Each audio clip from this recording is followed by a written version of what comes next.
What in the world did you do that made hell lose its grip and demons tremble in confusion? Let me tell you something that the enemy never saw coming. You made a holy move without warning. No noise, no post, no announcement. And that silence, it was deadly to darkness. You shifted the bloodline. You broke a centuries-old curse. You rerouted an entire generational pattern, and you didn't tell a soul. That's what made the enemy panic. You didn't need validation. You didn't need witnesses. You moved in complete spiritual stealth, and that one act shattered every demonic plan that was banking on your obedience to fear. Heaven called it a silent strike. Hell called it a code red. You didn't repeat what wounded you. You didn't respond like they expected.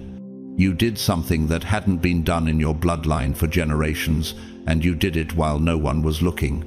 That's not a weakness. That's warfare. That's why the devil is shaking, because power wrapped in silence is the most dangerous kind. So let me ask you this. What else is God doing in you right now that's so sacred, so unstoppable that it must be protected by silence?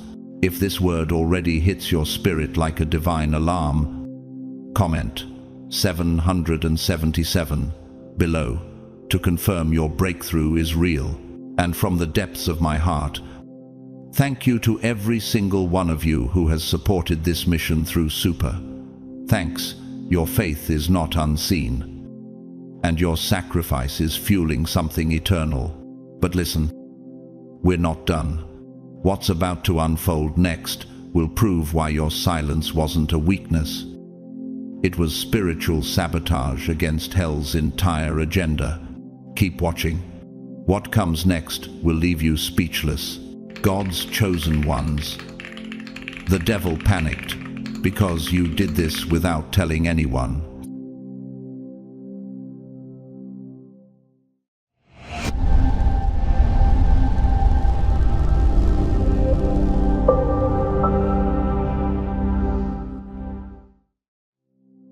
You walked away from what your past once called home, but heaven had already labeled it captivity the moment you stepped out without applause.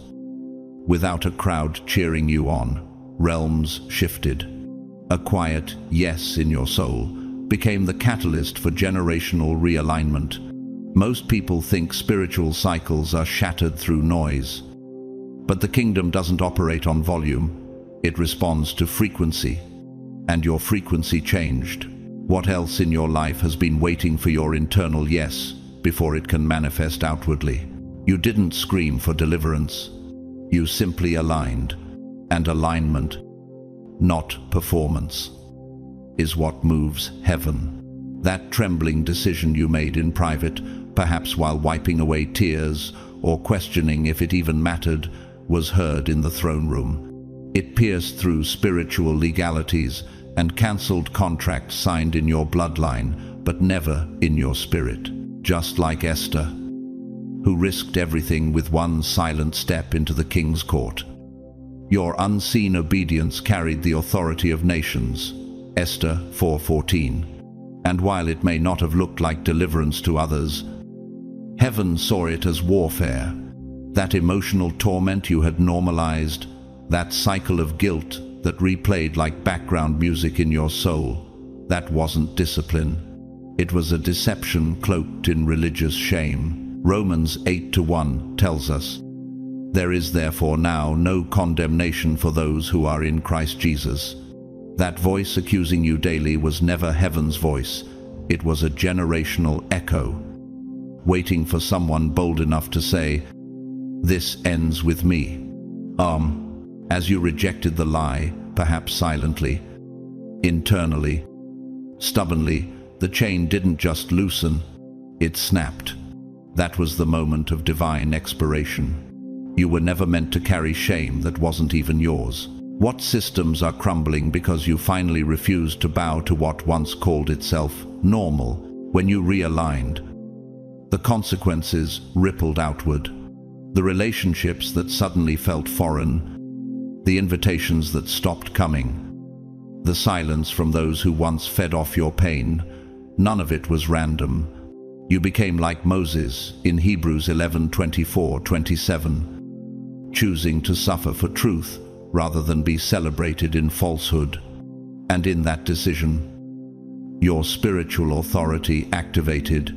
You didn't just change your future, you corrected your family's past. Your refusal to keep carrying what was never yours disarmed a throne of oppression that fed on your obedience. Isaiah 10:27 declares that the yoke shall be destroyed because of the anointing. You were the anointed one in your lineage. And the yoke? It didn't break in a loud deliverance room. It broke when you chose stillness over striving, truth over trauma, peace over punishment. What generational chains were never yours? Yet you carried them out of guilt, loyalty, or fear.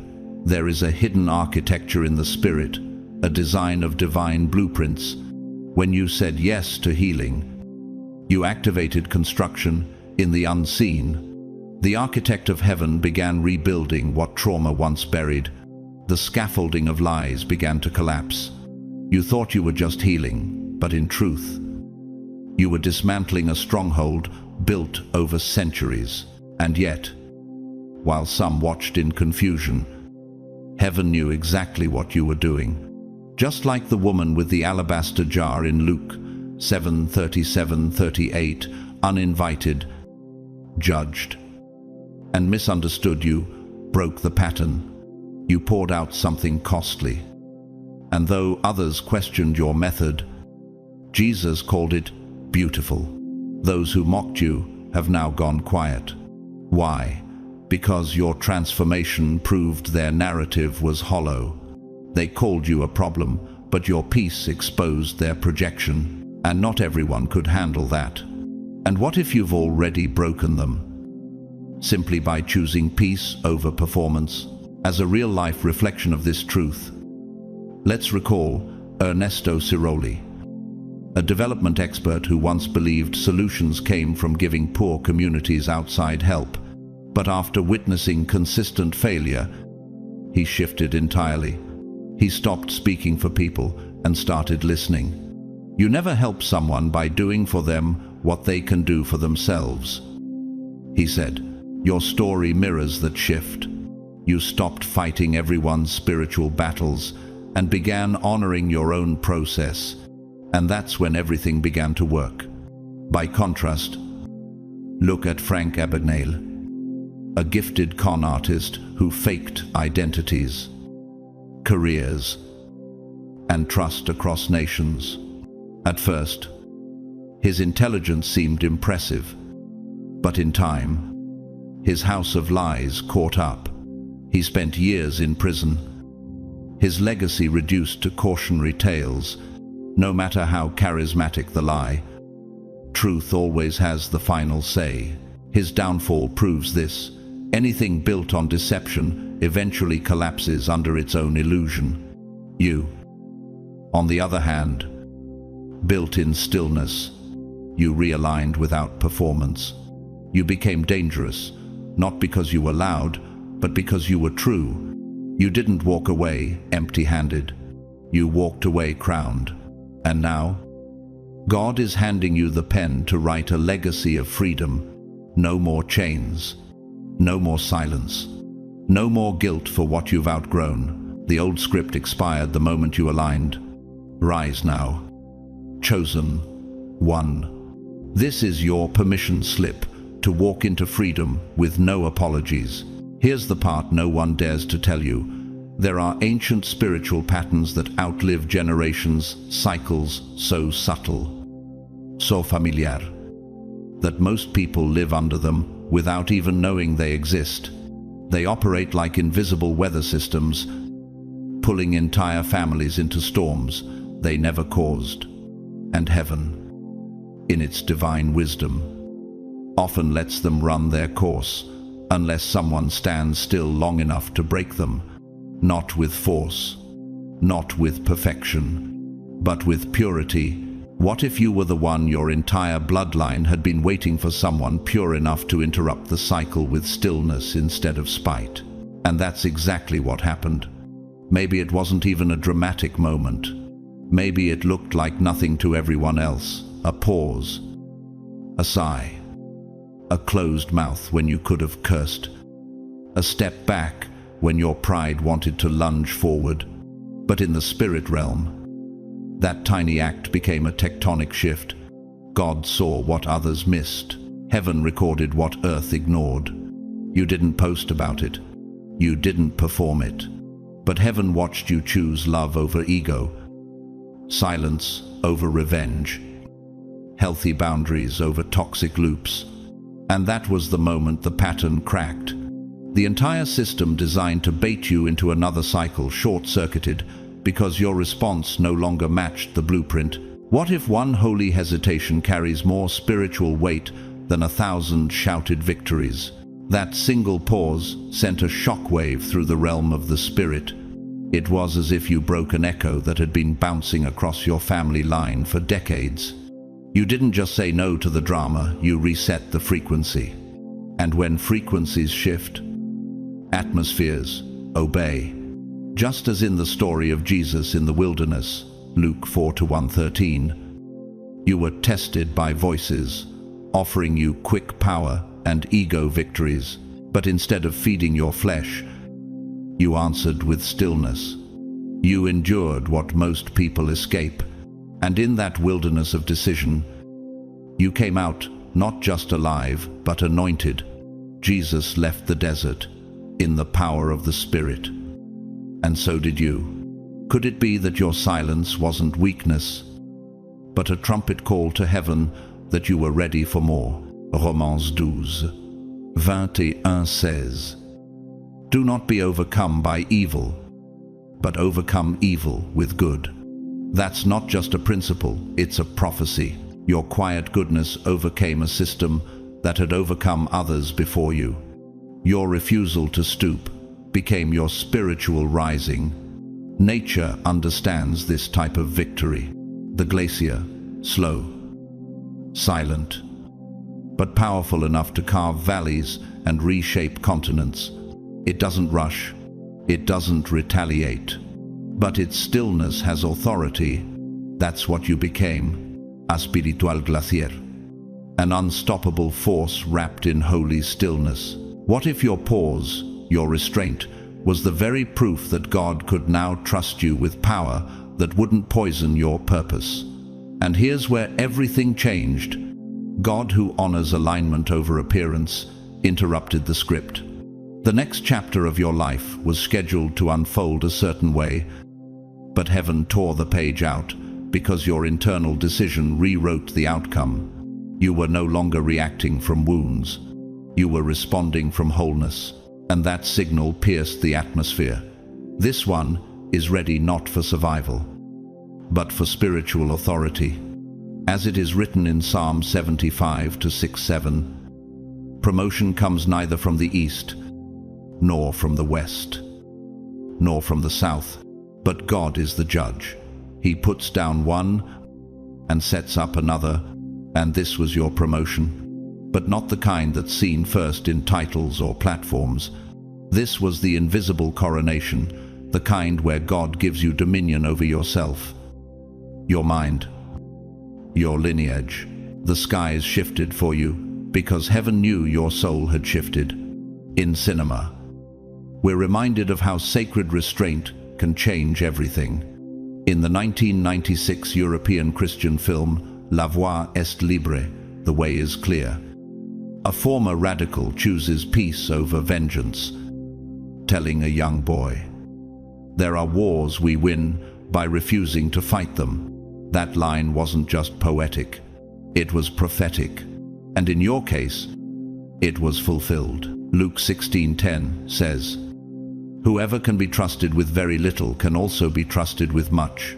And now, the way you handled the little, the unspoken, the unseen, the emotional trigger no one knew you endured, has marked you as trustworthy for more. You didn't break the cycle with fire. You broke it with stillness. You didn't prove yourself to people. You proved your alignment to God. Heaven saw it. Heaven recorded it. And now, heaven is rewarding it. This was the moment the system bent to your spirit. The script changed. And the next scene belongs to you, chosen one. Rise. You've graduated from defense to dominion. It wasn't just about your freedom. It was about becoming the threshold, an unlocked portal for those after you. You didn't just survive a storm. You rewrote the forecast for your bloodline. You altered the gravitational pull in the spirit, resetting the orbit of future generations. That's why the warfare felt generational. Because it was. What if your endurance wasn't just proof you could carry pain, but confirmation that you could carry legacy? This is the kind of divine shift that doesn't just reward you with comfort, it expands your access. Access to wisdom, to peace, to prophetic discernment. You didn't just change what you receive, you changed what can be received through you. Like a spiritual aqueduct, your obedience now carries living water to those who've never tasted freedom. And here's the revelation. There were spiritual systems in place, not punishments, but patterns, not cruelty, but cosmic calibration. God operates through divine architecture, spiritual laws, sacred geometry, and resonant timing. These laws aren't made of stone, they're made of alignment. They move like fluid dynamics in a closed system, unchanged, until external force or internal intention disrupts the flow. You became that disruption. You did something different. When everything in your nervous system screamed to retaliate, you breathed. When generational pressure begged you to conform, you exhaled alignment instead. And that breath, that silent surrender, sent shockwaves through the frequency spectrum of your lineage. It's what physicists call a phase shift. A small change in condition creates a completely new state of matter. You didn't just change actions, you changed state. Could it be that your restraint wasn't suppression, but sacred engineering constructing a new spiritual structure under pressure? That's why heaven responded. God saw not just what you endured, but how you responded. He saw the moment you didn't numb out, the moment you didn't weaponize your trauma, the moment you chose clarity over chaos. And that was the moment he whispered, "Make an exception. Start the blessing early." IP, not favoritism, but divine trust. You weren't chosen because you were flawless. You were chosen because you were available. You were aware enough to stay tender in a brutal season, and that kind of awareness is rare. Isaías 66. Dos declares. These are the ones I look on with favor, those who are humble and contrite in spirit, and who tremble at my word. You trembled. Yes, but you didn't tremble away. You trembled toward. You didn't build walls. You became a gate. You didn't numb. You noticed. You didn't escape into ego. You entered into empathy. And heaven promoted you, not because you were louder, but because you were emptier, ready, soft, available. Vessels don't carry power because they're solid. They carry it because they're hollowed. This is the unseen principle of spiritual authority. God promotes those who won't use pain as a platform to dominate, but as a map to deliver. To illuminate this, the life of Rafael Iglesias, an American novelist and screenwriter who once said, "Pain doesn't make you deep, compassion does." But pain is the tool that carves the space for compassion to live. His writing explores the fragility of the human soul, the same fragility you faced and refused to exploit. Like a chess grandmaster holding a winning move but choosing to wait. You displayed spiritual game theory, sacrificing immediate satisfaction for eternal advantage. You played the long game, the kingdom game. And the result? God changed the rulebook. A new leader has risen in the bloodline. A new gate has opened in your name. And those who come after you will walk in easier because you made it harder for yourself for their sake. Galatians 6:9 reminds us, let us not grow weary in doing good, for at the proper time we will reap a harvest if we do not give up. Your time is not just coming, it has begun. Quietly, gloriously, you thought you were surviving. But heaven saw you as a building. You were laying foundations in silence, brick by invisible brick, until suddenly a house of freedom stood where trauma used to reign. You didn't just survive the pattern, you became the interruption, the leader, the new structure, and now the heavens are echoing with one word: access granted. Well, chosen one. Rise. The door you opened wasn't just for you, it was for 1,000 more. You held the line when no one clapped, when no one noticed, when your hands trembled with restraint, when your heart burned with the urge to retaliate. But you didn't. You said nothing and did everything. Heaven took note, while earth stayed silent. And now, because of what you did in the dark, heaven is dismantling the systems that once delayed you in the light. Your secret sacrifice is now becoming the public shift. The tables are turning because you chose not to flip them. You've proven that spiritual authority isn't built through applause, but through private alignment. And for that, heaven has reordered everything around you.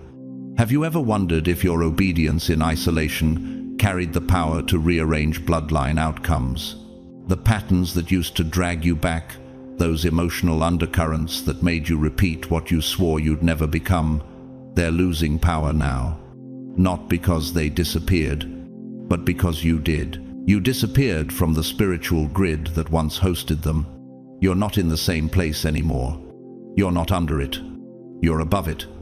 That elevation isn't arrogance, it's evidence. Evidence that heaven has lifted you above the frequency of the curse. You're walking in a new altitude, where the old chains can't breathe. And when the air shifts, the spirit world knows it before you do. Ephesians 2:6. And God raised us up with Christ and seated us with him in the heavenly realms. That's not a metaphor. That's your legal position now. And it all began the moment you chose not to repeat what tried to repeat through you. You became a spiritual anomaly, unexplainable by generational logic. The bloodline recognized it. That's why you were attacked so heavily. The war wasn't about you, it was about your exit. What if your refusal to mimic your pain became the weapon heaven used to break ancestral agreements? Let that settle into your bones. The things your parents wept over in private but could never break. The chains your grandparents accepted as normal. The ache you inherited but couldn't name. They were waiting, not for a savior, but for a decision. Someone to quietly live a new script. Someone who didn't need a platform to prove they were healed, only a life. And that life? It's yours. Your healing is now their inheritance. Your silence was never a weakness. It was a prophecy wrapped in restraint. Romans 12:2 calls us not to conform to the patterns of this world, but to be transformed by the renewing of our minds. You didn't just renew your mind, you reprogrammed the atmosphere for everyone coming after you. You became the hinge on which the door turned, the axis where the bloodline bent and a new chapter began. This is legacy in motion, an unrecorded miracle now rewriting generational memory. You didn't say, "It ends here," with a shout. You said it with your walk, with your boundaries, with your refusal to retaliate. You stopped the echo by becoming silent. You broke the cycle by refusing to mirror the one who broke you. Your life is not repeating, it's rebuilding. And every step forward is a burial service for the pattern that once claimed your name. What if generational healing doesn't always start with loud prayers, but with quiet choices in private rooms? To reinforce this, the life of British humanitarian Terry Waite, who spent years in solitary confinement while negotiating the release of hostages in Lebanon, tortured, isolated, and forgotten. He emerged, not with vengeance, but peace. He once said, "When you forgive, you set a prisoner free. And then you discover the prisoner was you." That kind of restraint isn't a weakness, it's transformation. What he unlocked in chains, you've unlocked in spirit. You both endured darkness, but refused to become it. And that's what heaven calls leadership. Now, in contrast, history offers cautionary tales. Leopold II of Belgium, a monarch who publicly claimed philanthropy but privately orchestrated brutal colonial exploitation in the Congo. His reign cost millions of lives. Yet for years he was celebrated in Europe as a civilizer. Eventually, truth shattered his legacy. Statues fell. History corrected itself. The consequence? He became a global symbol of moral decay, masquerading as benevolence. His legacy is no longer powerful. It's a shame. The world may reward performance for a time, but heaven always remembers posture. A legacy built on blood will rot. Legacy built on truth will rise. This contrast proves something. The way we handle power, especially power over pain, shapes not only our future, but how history remembers us. Could your quiet decision today become the safety someone else stands on tomorrow? Isaiah 61:4 says, "They will rebuild the ancient ruins and restore the places long devastated. They will renew the ruined cities." That's not a call for buildings. That's a call for bloodlines. And you, chosen one, have picked up the spiritual tools and said, "I will rebuild what they could only survive." So, you weren't just the survivor. You were the rebuilder. You carried bricks of faith where others carried wounds. And now the structure stands. You didn't become what hurt you. And that alone shattered what they said couldn't be broken. 2 Corinthians 10:4 affirms, "The weapons we fight with are not the weapons of the world. On the contrary, they have divine power to demolish strongholds." You wielded those weapons not in a battlefield, but in your bedroom, in your boundaries, in your restraint.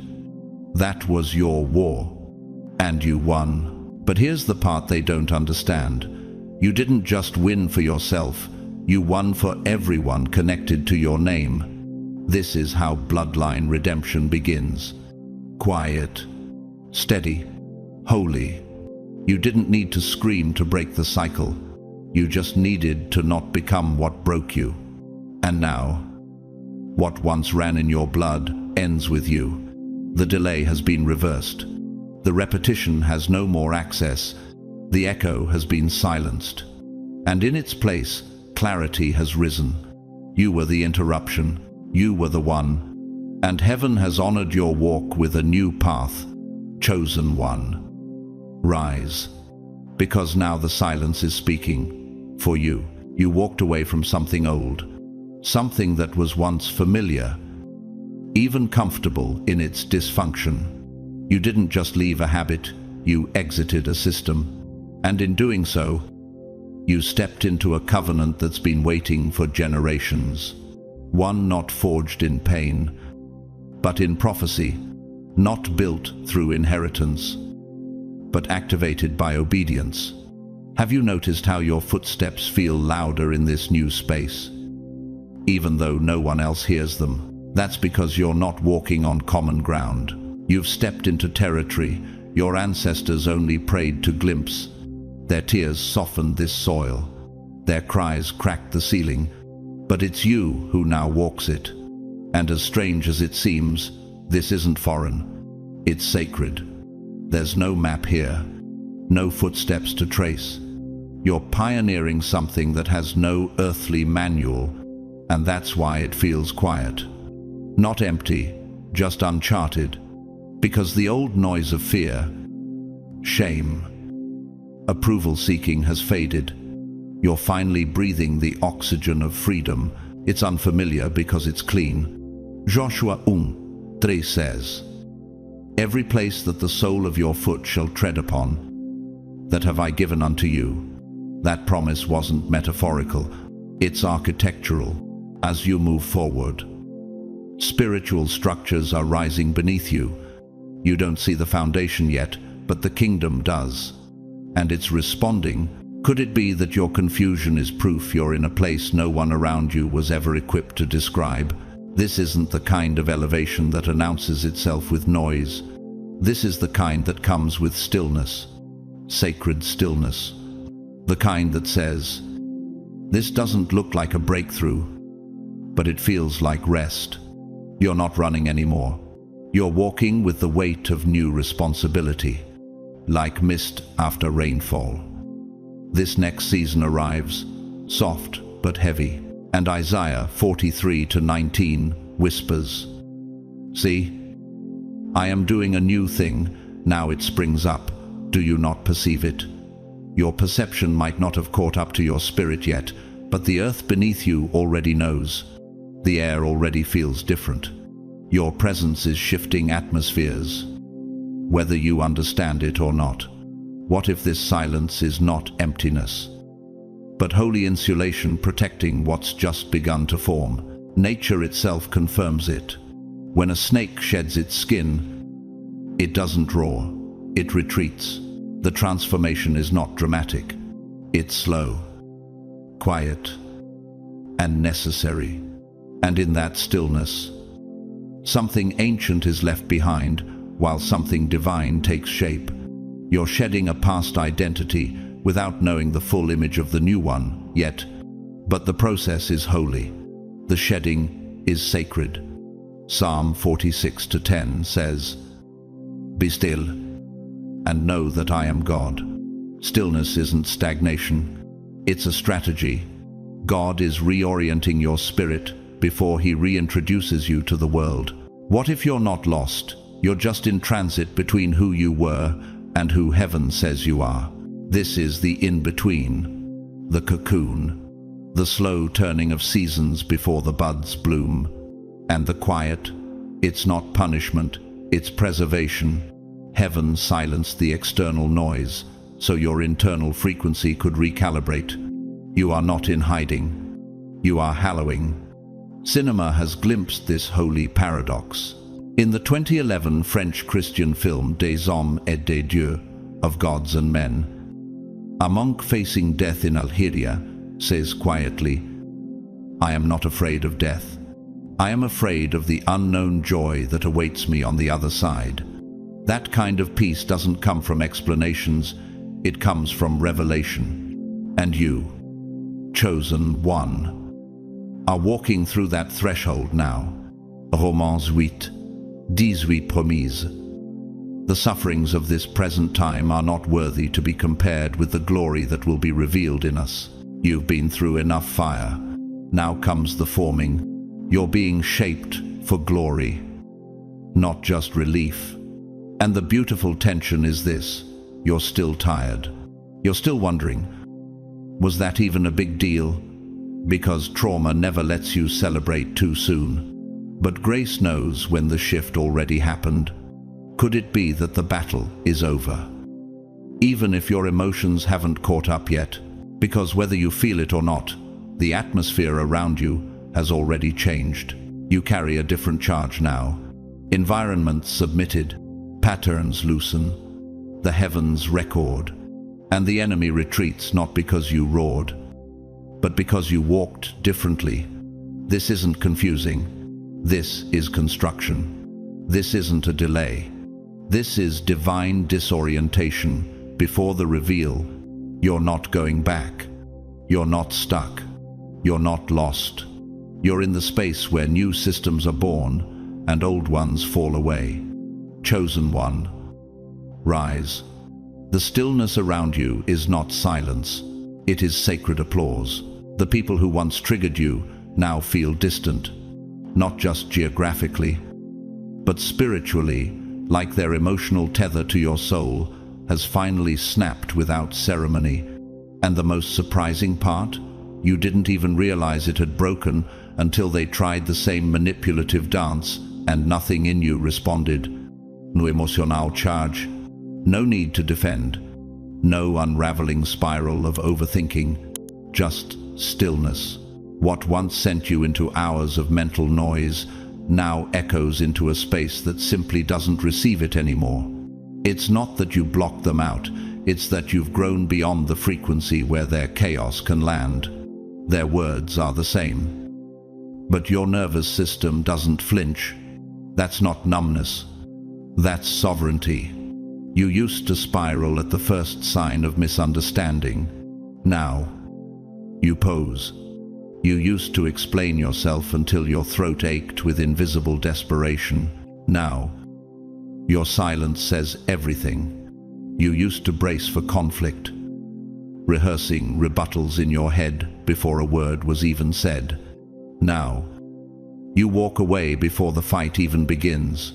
And no, that's not apathy. That's mastery.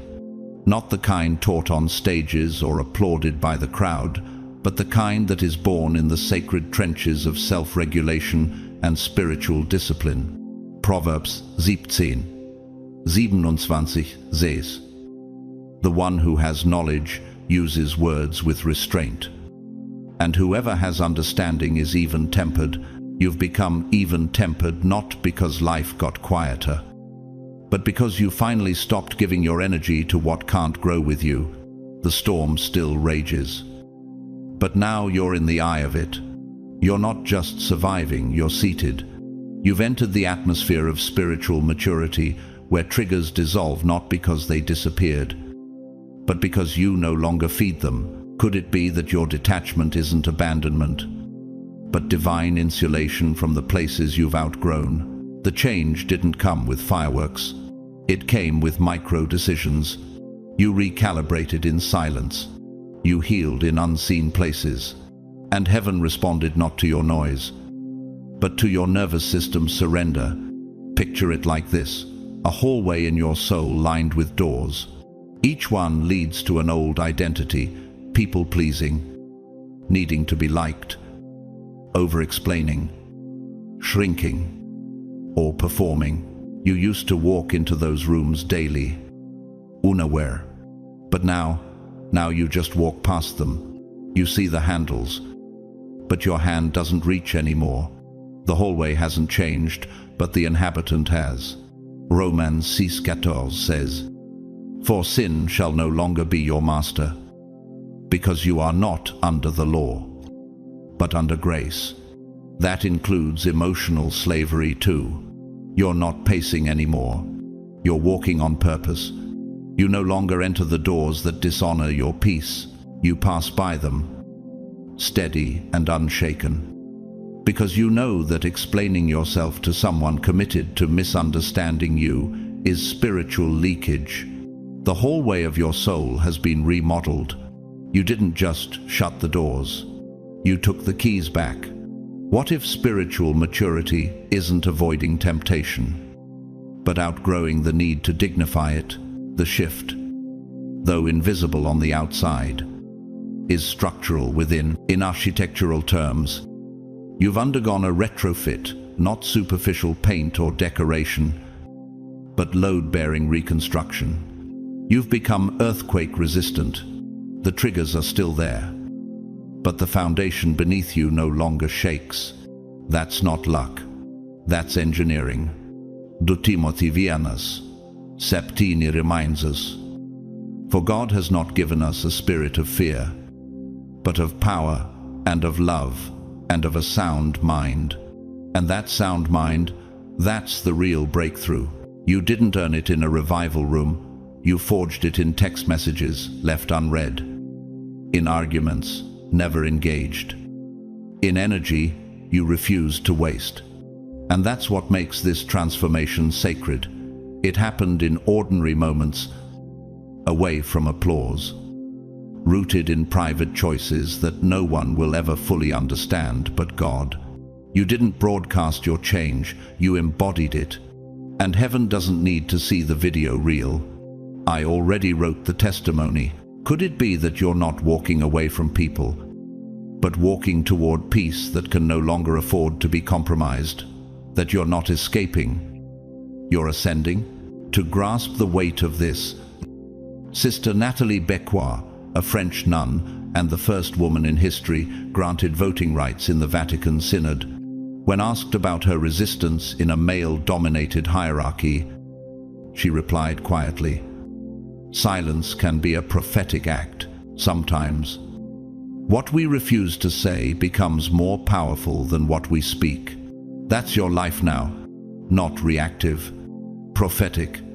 Your restraint isn't fear, it's force. It's the sound of a soul that no longer needs to explain what God has already confirmed. It's the posture of someone who has nothing to prove and everything to protect.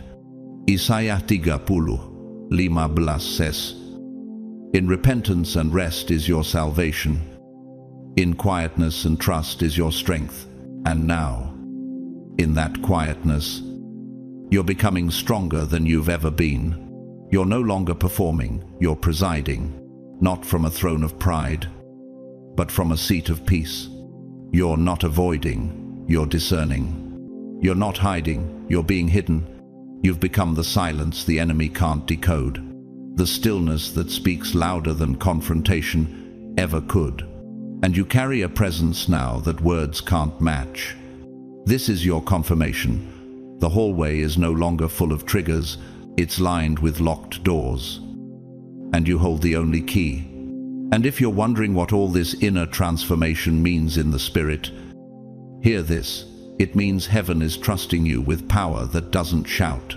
It means you are not who you were, not emotionally, not spiritually, not structurally. You have become what others only prayed for the strength to imagine. And now the atmosphere knows it. The enemy knows it. Heaven knows it. And soon, everyone else will see it too. Chosen one. Rise. You've outgrown what was never meant to master you. The palace is ready for your footsteps. And this time, you'll walk it without explaining a thing. For years, you walked down a hallway within yourself lined with doors you never chose but felt obligated to enter. Some of them were inherited. Others were learned. And a few were pressed upon you so early that you didn't even realize you had the option to say no. One door whispered self-doubt every time you tried to shine. Another screamed emotional debt, telling you that you owed everyone more of yourself than you actually had to give. Still, another was painted with invisible ink that read, "Never enough." A room where no matter how much you gave, it was always met with lack. Silence. Or dismissal. These weren't doors you opened because you loved what was inside. You opened them because the pattern said you had to. Because the people before you walked through them too. Because the narrative in your lineage taught you to survive rooms that were never meant to hold your name. But what if survival was never the goal? What if you were sent to question the architecture itself? But then something radical happened. You made a move no one saw. You shifted not in rebellion, but in obedience. You paused when everything screamed. You healed when you had every right to hurt. You stayed soft in the hands of fire. And that decision, silent, sacred, unnoticed by many, began to change the structure of the hallway itself. The old doors didn't slam shut. They began to dissolve. What used to be your only options have now faded like breath on glass. Because you didn't just break a cycle, you rewrote the corridor. Hebrews 10:20 calls Jesus the new and living way. And through him, you've stepped into a path no one else in your bloodline dared to take. And now, ahead of you, there's a door with your name on it. Not a recycled promise, not a generic breakthrough. This door doesn't say answered prayer or new level. It says first of its kind, because that's who you are now. The first in your lineage to respond this way. The first to feel the pain and not pass it on. The first to walk through the fire and keep your soul from turning bitter. The first to grieve deeply without drowning. The first to stop performing and finally be still. Isaiah 43:19 reminds us, "Behold, I am doing a new thing, now it springs forth. Do you not perceive it? And you, chosen one, you are the new thing." What if the inheritance you were always waiting for wasn't wealth, but wisdom, a wisdom that doesn't shout in public, but whispers in the way you walk differently through private spaces? You're not just entering into something new, you're becoming someone new. And sometimes that newness feels lonely. Not because you're lost, but because you're leading. To show how powerful this shift is, a real-life example, acclaimed visual artist Njideka Akunyili-Crosby, a Nigerian-American painter who blends African and Western techniques in her layered works. When asked about carrying two cultures in her work, she said, "I embrace the multiplicity within me, even if it doesn't fit the template of what people expect. Like you." She didn't shrink to fit the mold. She created something entirely new. And now, her art hangs in the Smithsonian. Her choice to embrace the complexity of her inheritance without apology mirrors what you're doing spiritually. You are not rejecting where you came from. You're just refusing to stay trapped inside it. 1 Corinthians 15:22 says, "For as in Adam all die, so also in Christ shall all be made alive." You are no longer under Adam's default pattern. You've chosen Christ's covenant blueprint.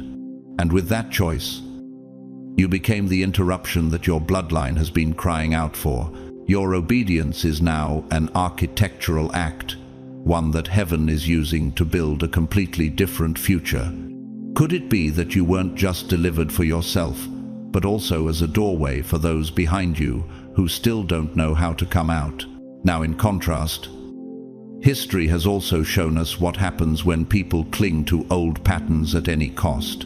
Charles Taylor, former president of Liberia, once seen as a promising leader, he chose to preserve power through brutality, fueling a civil war that cost over 250,000 lives. What began as political ambition turned into demonic tyranny.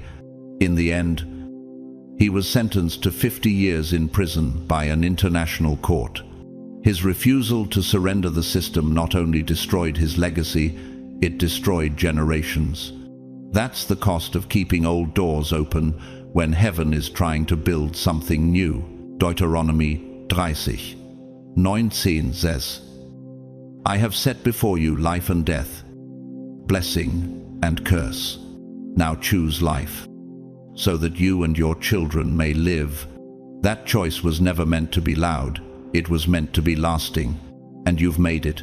You've chosen life. Not just for you, but for those who come after you. Your children won't walk into those same rooms. Your spiritual descendants won't have to pick up the pieces you never dropped. And even now, something in the atmosphere is bearing witness that a new blueprint has begun to take form. What if the door you just opened is the very door someone else has been praying would exist? This is the moment when legacy changes direction. This is the hour where heaven says, "Well done," not because you conquered others, but because you conquered what tried to conquer you. Romans 8:13 declares, "In all these things we are more than conquerors through him who loved us." That more than is what you've become. Not just a survivor, not just a breaker. You are a builder of a brand new legacy. You've stood where others collapsed. You've forgiven where others avenged. You've walked away without bitterness, and that alone rewrote history. You are not just healed, you are holy ground. You are not just free, you are the freedom others will walk into. You didn't just survive what was meant to stop you, you made it obsolete. And now, The door, with your name on it, is not waiting. It is open, chosen one. Rise. You are the first of your kind, and heaven has made room for your arrival. You were the first to say no to the familiar chaos. The first to stop bowing to dysfunction, disguised as tradition. The first to resist the temptation to repeat what wounded you, just because it felt known. And even more bravely, you were the first to say yes to a peace no one ever modeled for you. A peace that didn't come with instructions. Applause. Or affirmation. You carved it out of silence. You stitched it together from fragments of prayer and intuition. There was no one behind you clapping. No voice reassuring you. You're doing it right. Just the sound of your own breathing. Steadying in an atmosphere where you used to hold your breath. And yet, heaven was not quiet. While earth gave you crickets, heaven thundered, not with noise, but with movement. There's a kind of thunder that doesn't crack through skies. It rumbles beneath the surface of everything. That's what's been happening for you. God saw it, not just what happened to you, but how you responded. Not the betrayal, but the restraint. Not injustice, but integrity. Matthew 6:4 reminds us, "Then your Father, who sees what is done in secret, will reward you." And now, that reward is not coming in the form of fanfare, but recognition. Because what you did wasn't about performance, it was about blueprint. Could it be that your silence was never a weakness but a signal to heaven that you were ready for the real assignment? When you could have clapped back, you healed. When you could have cursed them, you prayed. When you could have torn it all down, you built in quiet. That's not ordinary maturity. That's spiritual architecture. Every act of restraint, every uncelebrated choice to hold your peace. Every time you extended grace without a scoreboard, it all became structured in the unseen. 1 Peter 2-5 says, "You also, like living stones, are being built into a spiritual house." You didn't just stop the old, you birthed the new, not in lightning, but in layering, in choosing to walk a different path even when the trail was invisible. What if every time you chose stillness over reaction, heaven recorded it as construction? You've been laying invisible bricks, and now the structure is rising. Not a tower of ego, but a house of glory. The foundation being poured isn't favor for favor's sake. It's structural, permanent, weight-bearing. Because what you're about to carry requires more than a moment. It requires a framework that only restraint can produce. Psalm 127, 1 declares, "Unless the Lord builds the house, the builders labor in vain." But you didn't labor in vain. You labored in love, in silence, in reverence. And now heaven is building with you. This is what God meant when he said, "Shift the pattern." You thought you were just surviving the betrayal, but you were flipping the spiritual code. You were breaking an old rhythm and installing a new frequency. Every time you loved without needing to return, every time you let go of being understood, every time you chosen dignity over dominance, it was never just character development, it was kingdom transmission. Like the palm tree that bends but doesn't break in the storm, you become flexible enough to withstand what others snapped under. That's why you're still here. That's why the wind didn't take you out. Isaiah 61:3 says, "He gives you a crown of beauty instead of ashes." You traded the ashes of your past for the architecture of your future, quietly, boldly, faithfully. Could it be that the reason everything feels heavier right now is because the foundation is setting in film? This paradox of quiet authority is captured in the 2007 French Christian film La Passion d'Augustine. A nun fights to keep her sacred music school alive amid rising government secularism. At one moment, she whispers to a student, "We do not preserve tradition by resisting change, but by building something new in its spirit." That line echoes what God is doing through you. You didn't preserve the old pain. You protected its root and grew something holy instead. Now, heaven isn't sending you applause. Heaven is sending an assignment, and not just favor foundation. Favor can come in a flash. Foundation lasts through storms. And you didn't just break a curse. You built a covenant, one unshakable in time, tested in silence, and rooted in what cannot be bought. Isaías 58:12 declares, "You will be called the repairer of broken walls, restorer of streets with dwellings." You're not just healed, you are healing space. The architecture you carry is not visible to many, but it is functional in the spirit. Walls are rising where ruins once mocked you. What if legacy isn't what you leave behind, but what you build that others live within? Long after you're gone, heaven has seen the house you built in silence. Every small yes you offered in the face of chaos became sacred scaffolding. And now, the blueprint you carried in your belly is becoming a structure others can stand in.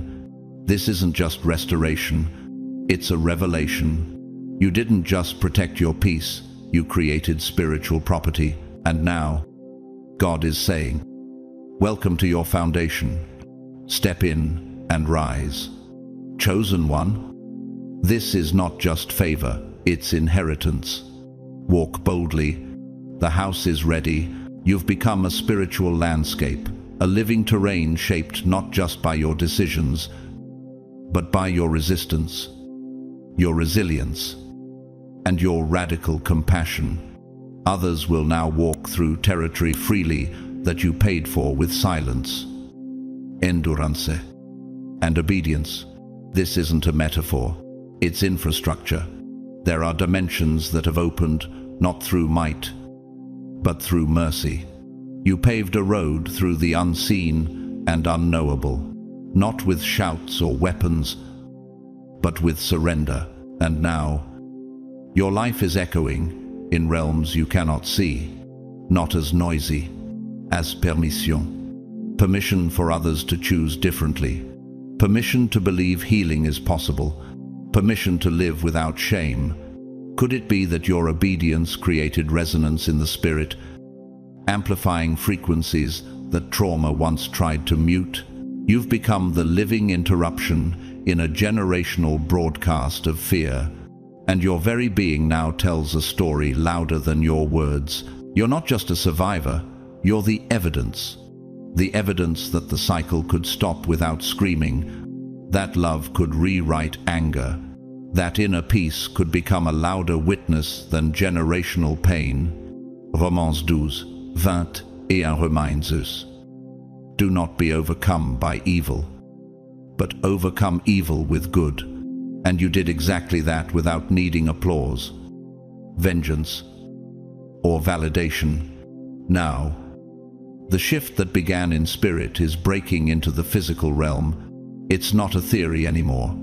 It's activation. Spiritual gravity has changed. Things are now being pulled into your life that used to feel out of reach. Opportunities will arrive that seem random, but they're not. They are gravitational responses to your new spiritual mass. In physics, when a celestial body increases in density, its gravitational pull intensifies, drawing objects to it without effort. That's what's happening now. Your spirit became heavier with clarity. So now, blessing is orbiting you. Isaías 60:11 declares, your gates will always stand open, so that people may bring you the wealth of the nations. This isn't prosperity for vanity. It's access with purpose. Certain doors are opening because your name now carries new clearance. Your spirit has been upgraded in heaven's system. You're no longer flagged by fear, you're cleared by fire. And everything that once resisted you is now responding to you. What if the delays you once cursed were simply heaven's way of waiting for you to grow into your own authority? What used to feel like withholding was actually calibrating. The opportunities weren't denied, they were delayed until you could handle the weight of what they carried. In acoustics, there's a phenomenon called resonant delay, where a sound only amplifies after it aligns perfectly with the space it's in. The frequency was always present, but amplification had to wait. You were that waiting space. And now, the sound has landed. The favor is flowing. Psalm 84:11 says, "No good thing does he withhold from those whose walk is blameless." And your walk, chosen one, has become blameless, not because it was perfect, but because it was positioned. This is what it looks like when heaven writes a new story through a willing vessel. Not just permission, but presence. You are now walking in a level of divine clarity that doesn't need confirmation. The patterns that once repeated like ancient scripts have become past tense. They are no longer activated because you are no longer agreeing with them. The enemy lost the echo when you stopped responding. What used to be your survival mode has become your testimony. What if your life is now functioning as an open portal, releasing new atmospheric codes into the lives of those who simply watch you walk? To understand this weight, the story of Jesmyn Ward, an American novelist and two-time National Book Award winner. Her writing confronts generational trauma, loss, and resilience in the Black American South. When asked how she keeps writing through grief, she said, "If I didn't write, I wouldn't know what to do with all this feeling." Her words created landscapes for readers to mourn, reflect, and heal. And so have yours, not with ink, but with action. Your life has become a manuscript written in spirit. 2 Corinthians 3:3 tells us, "You are a letter from Christ, written not with ink, but with the Spirit of the living God." That's you. A letter, a living permission slip, a message that says, freedom is possible, and here's the proof. What if you're no longer waiting for the next chapter because you've already become it? The delay is over. The spiritual air is shifting in your favor. Doors that were locked due to old alignment are now opening in response to who you've become. What once withheld is now being released. Not just favor, but foundation. Not just blessings, but blueprints. Chosen one, walk with confidence. You are no longer a pattern, you are a path. The world will walk through what you built in secret, and heaven has made it permanent. So if your world feels quieter right now, if the silence around you feels stretched, unfamiliar, and sacred, don't panic. You're not lost. You're not off course. You're not in the wrong place. You're in a holy reconstruction. When your life begins to change spiritually, the environment around you always lags behind. What feels like stillness is actually spiritual scaffolding. You're not disoriented. You're being repatterned. The old grip has been broken. The default responses have weakened. The trauma-based reactions don't have the same hold they once did. And your new peace might feel strange because it's not attached to external validation. But make no mistake, this is what freedom feels like when you've never felt it before. You've walked out of the familiar cage, and for the first time, the echo is gone. The old triggers are starving. The cycle no longer recognizes you. 2 Corinthians 5:17 declares, "If anyone is in Christ, the new creation has come, the old has gone. The new is here." Could it be that the quiet you feel is not absence, but the presence of something unshakable finally settling in? This path you're on may look unlike anything you've ever seen. There is no crowd on this road. There is no applause, no clear blueprint. But that's because you are the first to walk it, the first to break the mold, the first to say, no more, and mean it. And what began as a whisper inside your spirit became a command in heaven. Let's build the future on this kind of obedience. Isaiah 43:18-19 reminds us, forget the former things, do not dwell on the past. See, I am doing a new thing. Now it springs up. Do you not perceive it? What's unfolding through you is not just a better version of what was. It's something completely new, something divine. And the magnitude of this moment reaches far beyond your personal blessing. You didn't just make a choice for you. You made a shift for generations. What if your forward movement in silence was heaven's signal that the generational curse had expired? This is why certain doors are opening now. Not because you earned it with noise, but because you proved trustworthy in quiet.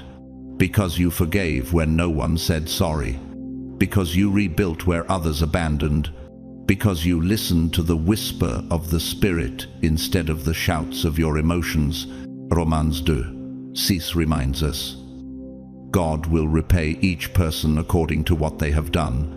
And heaven saw what no one clapped for. To ground this, consider the story of Marina Abramovich, a performance artist known for turning endurance and stillness into acts of spiritual power. In her famous work, The Artist is Present, she sat silently for 736 hours, offering herself to be seen but not to react. When asked why she chose silence, she said, "When you perform without moving, people see themselves. That's what your restraint has done." It became a mirror, a pattern breaker, a holy act of stillness that spoke louder than any performance ever could.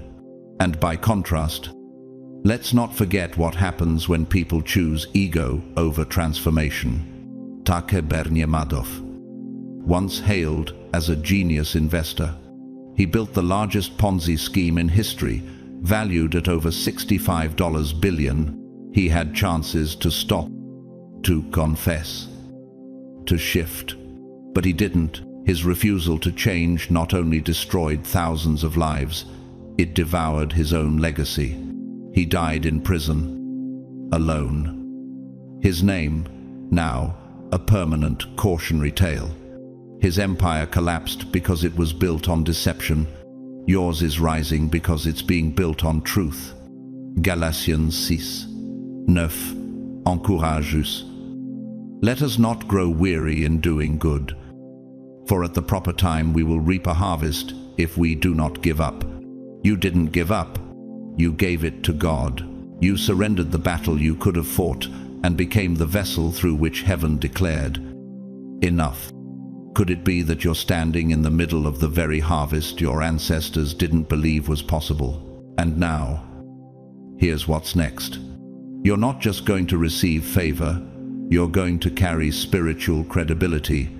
Your name in the Spirit now has weight, not because you're perfect, but because you're positioned, because God can now entrust you with what others would have mishandled. Psalm 3:7. He promises, He will make your righteousness shine like the dawn, the justice of your cause like the noonday sun. No, chosen one. The silence is sacred. The shift is sealed. What heaven saw in secret is about to become visible in due time. You didn't just survive. You activated a divine reversal. You didn't just hold the line, you became the new line. Thank you for taking this journey, not just with me, but with heaven. The construction is done. The foundation is solid. And now, God says, build. There's a kind of silence that doesn't mean absence. It means intention, a holy pause, a divine separation.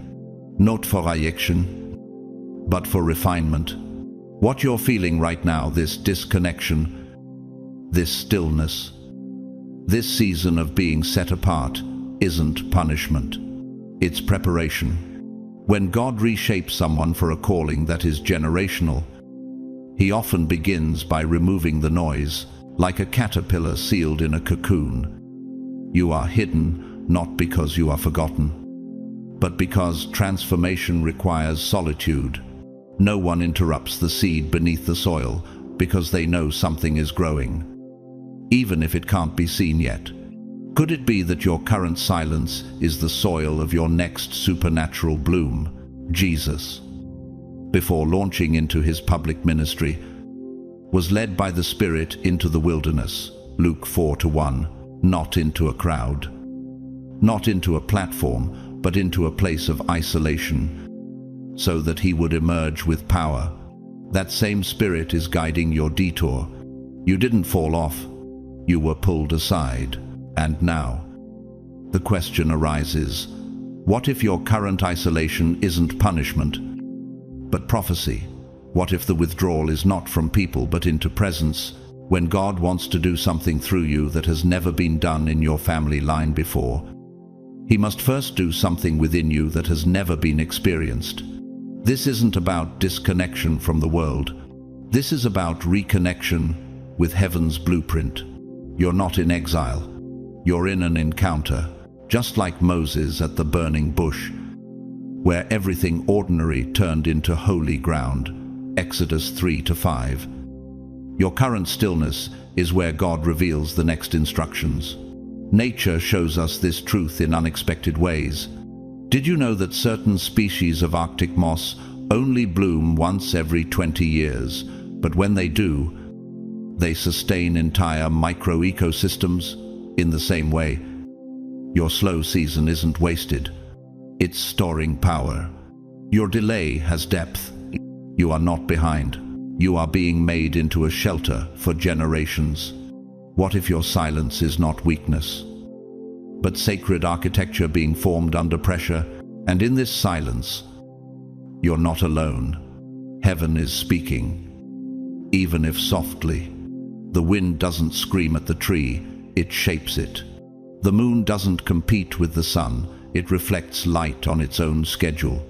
Even in darkness, God is designing. In the 2016 Italian Christian film Fuoco a Mare, Fire at Sea, there's a quiet moment where an old doctor reflects on saving refugees who come across the Mediterranean.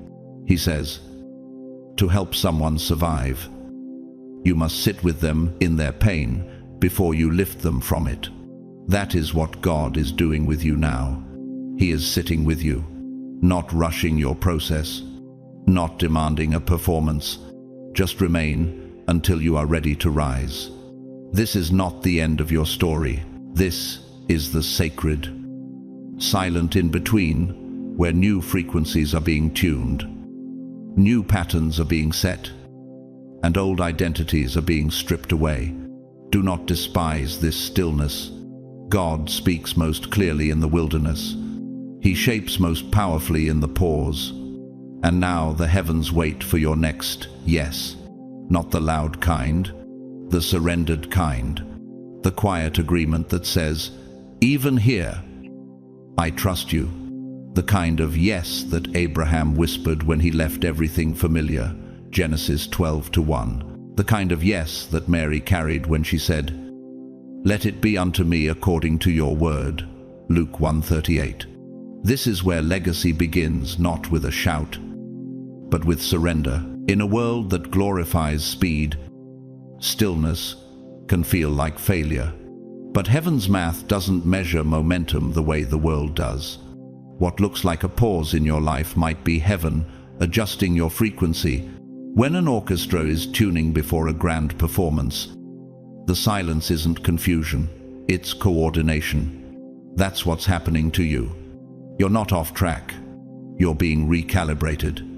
In the language of acoustic engineering, there's a concept called resonant frequency. It's the specific vibration at which a system naturally oscillates with the greatest intensity. When the frequency is right, everything aligns, echoes, and harmonizes. If your life has felt disjointed, It's not because you lost your rhythm. It's because God is helping you find the one that was always yours. One that doesn't just echo around you, but through you. This is not stagnation, it's spiritual resonance. In physics, before matter takes on form, it responds to vibration. Sound waves can shift molecules. Energy responds to instruction. Genesis 1-3 didn't start with movement. It started with a voice.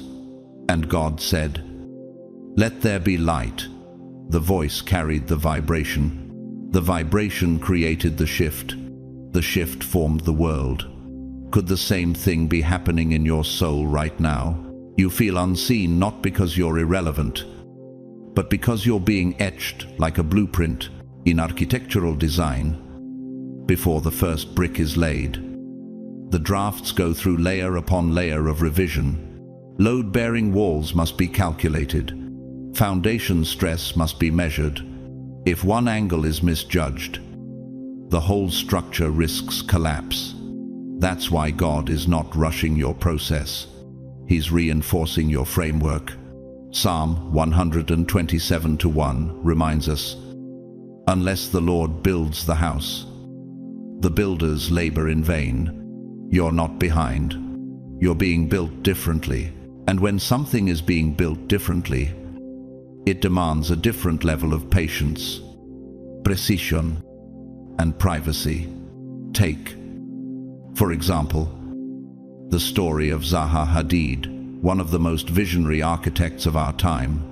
She was known for designs that defied traditional logic, often called impossible to construct. For years, critics mocked her, clients avoided her, and many dismissed her because they couldn't comprehend what she was creating. But she kept drafting. She kept drawing what didn't yet exist. Today, her buildings like the Haidar Aliyev Center in Baku are recognized as some of the most advanced architectural forms in the modern world. What was once called unrealistic is now called revolutionary. Why? Because she wasn't building for validation, she was building for the future. Is it possible that your delay isn't denial, but the scaffolding of something the world has never seen before, psychologically? There's something called the plateau effect, a phenomenon where progress seems to flatline, even though growth is still happening beneath the surface. Athletes, musicians, and high-level thinkers all go through this invisible phase. It's not a sign of failure. It's proof of mastery. You're not regressing. You're consolidating the gains that will soon erupt in brilliance. Galatians 6-9 speaks directly to this. Let us not become weary in doing good, for at the proper time we will reap a harvest if we do not give up. Not if we speed up. Not if we force it. If we do not give up. That's the whisper God is sending to you right now. Don't confuse stillness with stagnation. Don't confuse delay with denial. Don't confuse recalibration with rejection. Because in heaven's architecture, this isn't just about personal breakthroughs. This is generational infrastructure. Your current recalibration is like the tuning of a satellite dish just a few degrees off, and the signal becomes static, but aligned correctly. It connects you to realms beyond imagination. That's what your prayer life is doing. That's what your obedience is shaping. That's what your isolation is reinforcing. Isaiah 40:31 declares, "But those who wait on the Lord shall renew their strength. They shall mount up with wings like eagles." Waiting is not a weakness. Waiting is wings in disguise. So let the silence settle. Let the recalibration finish. Don't rush what heaven is aligning. Because when you emerge from this, you won't just be ready, you'll be right on divine time.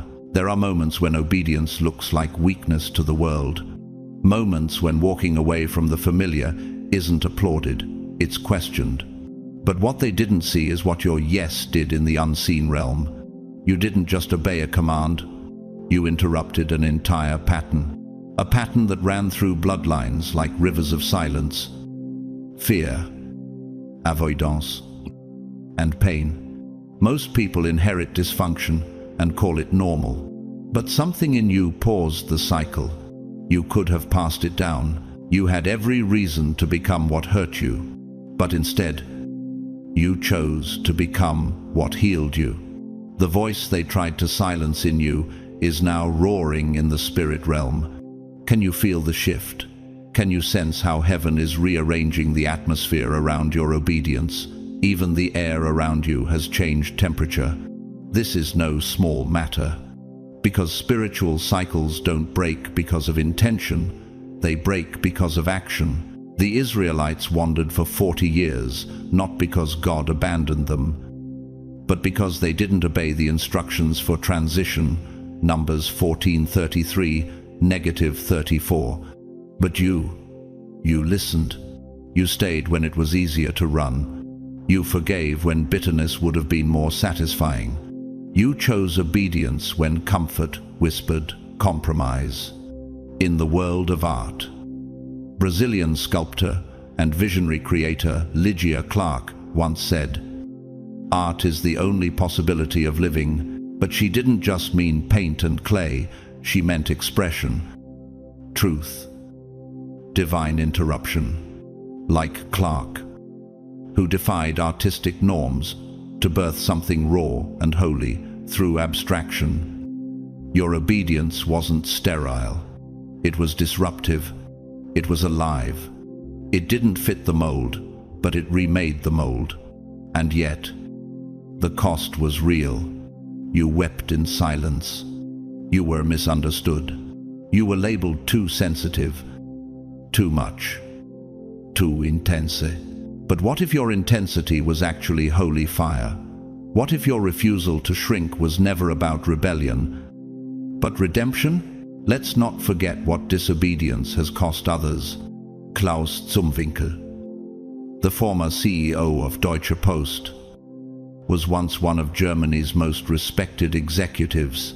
But beneath the suits and titles was a secret life of massive tax evasion. He had wealth, influence, opportunity, but ignored accountability. The result? Public disgrace, resignation, and a stain on a legacy that could have inspired. Because when obedience is replaced with arrogance, even giants fall hard. By contrast, your surrender has become a foundation. Because obedience to God doesn't just bring reward, it births legacy. Deuteronomy 5:29 echoes God's longing. Oh, that their hearts would be inclined to fear me and keep all my commands always, so that it might go well with them and their children forever. You didn't just obey for you, you obeyed for the generations you'll never meet. For the child in your bloodline who will one day stand in front of a door you unlocked. Does that sound dramatic? It isn't. It's spiritual architecture, and your obedience was the blueprint. Think back. Who in your family showed you how to break the pattern? Who taught you emotional honesty? Who modeled healthy boundaries? For many, the answer is no one. So the weight fell on you, not because you were punished, but because you were trusted, because you were marked. Joseph had every reason to retaliate when his brothers betrayed him, but he didn't. Genesis 50:20 captures his response. You intended to harm me, but God intended it for good, to accomplish what is now being done, the saving of many lives. His forgiveness wasn't a weakness, it was prophetic wisdom. Like you, he became the exception to a destructive rule. And here's the truth, your obedience is echoing louder than your explanation ever could. You don't need to post about it. You don't need to defend it. You don't need to prove that it was hard. The fruit will prove it. The blessing will carry your fingerprints. Some people won't know how to treat you in this new version of you. Let them feel the distance. You're not the same.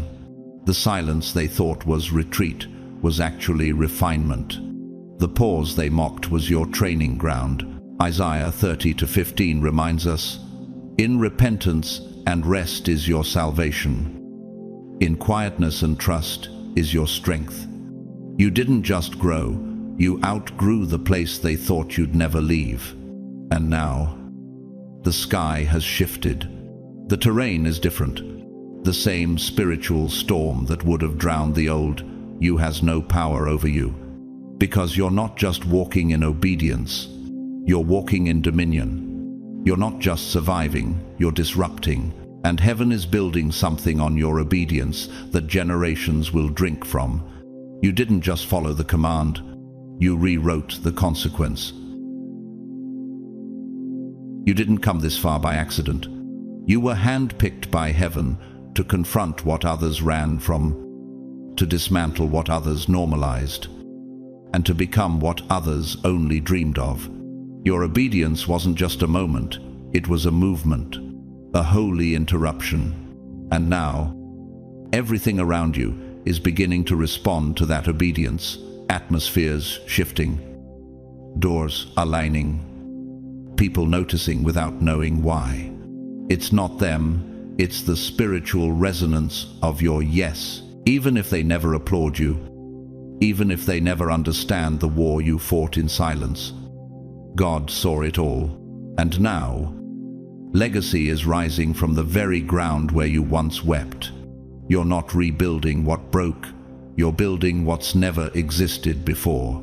And that chosen one is what changes everything. If this message stirred something deep in your spirit, don't keep it to yourself.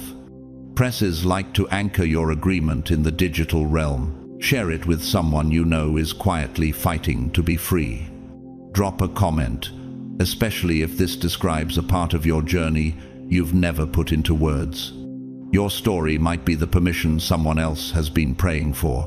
Whether you've supported this channel through a super thanks or simply through your time, presence, and prayers, thank you. You are part of a prophetic movement that's breaking patterns, not just consuming content.